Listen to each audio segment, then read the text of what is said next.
You can see that I started with the ceiling. This is what I'm going to be using. It's this very thin paneling. I also put the front of the bus on here. I insulated back inside of there. But this piece goes behind the ceiling. So when the original ceiling was in here, it went up under here. So this was installed first, and then the ceiling was attached to it, and this supported the ceiling, or vice versa. It's hard to tell. I pre-wired this this panel for my stereo and TV system, which is what's going to be up here. And then I popped it up into place. I ran all the wires that need to be run around it. So this is one of the dome lights that's going to be going back into the bus, and screwed it all in. It's holding itself up just fine. It feels solid. I mean, like it does move a little bit. I don't know if you can tell. Yeah, but that will get solidified once we start, once the ceiling kind of gets up to this area. We are drilling holes through the ribs of the bus, through the wood, through the ribs of the bus, and then using self-tapping screws that look like this. Very short self-tapping stainless steel screws that will that are holding the boards in place. Okay, so I've been making some pretty good progress on the ceiling, but before I get too far ahead of myself, I need to run this Romex that's going to be serving all of my outlets throughout the bus.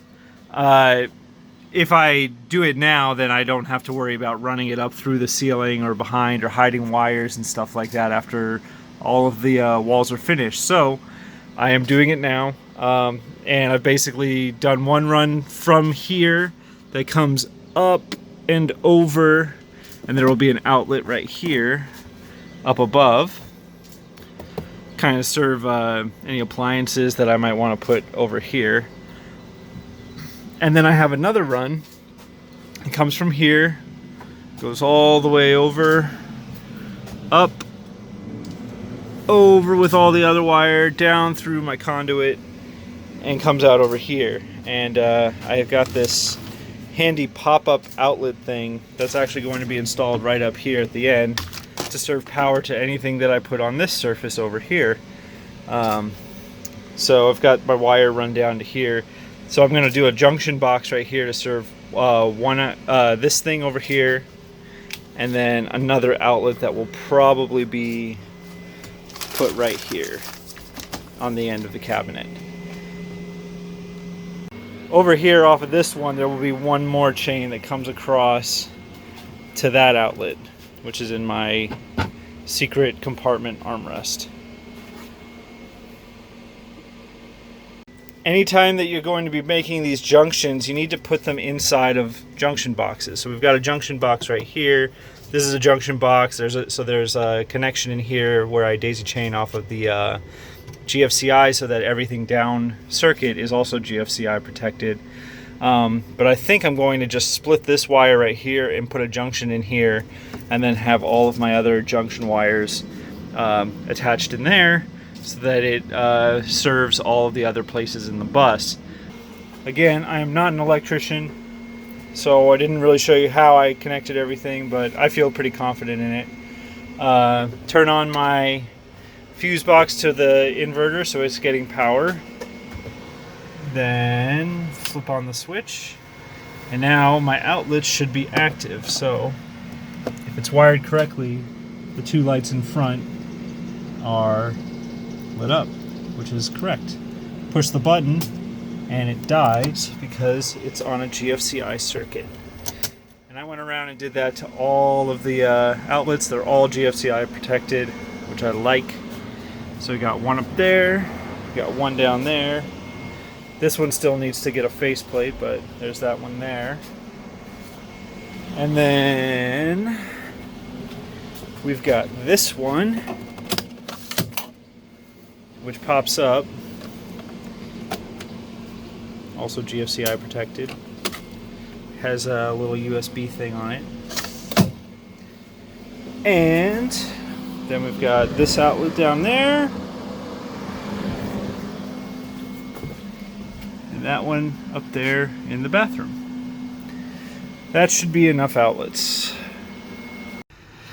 So I just reinstalled this panel that's been in storage for 2 years. It's got the VIN number and all the bus information on it, and it kind of completes this front area in terms of original bus pieces. So hopefully I'm going to be able to merge it into the rest of the new ceiling going in so that it fits real nice with the rest of the aesthetic. All right, the ceiling's been moving on at a pretty good clip. Julian's been helping with some of the painting.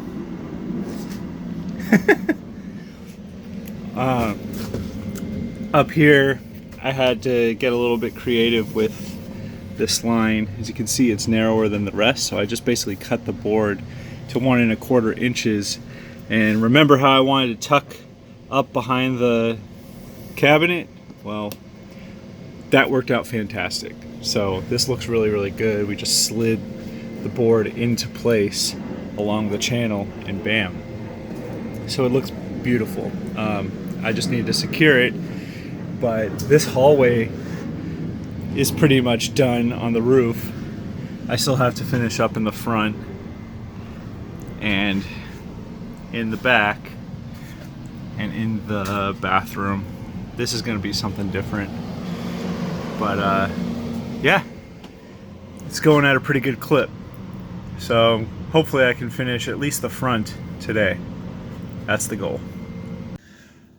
Alright, I wanted to give you guys an update on my ceiling. As you can see, I got it all the way to the end over here. It's actually complete, and it's been installed for a few months now. It looks great. It's functional and whatever, but I do have a problem with it, and I want to show that to you right now. From a certain angle, as you can see, up against the ceiling, there's this ripple, this curve, this wave that goes from the front all the way to the back. And that is because the entire bus has shrunk.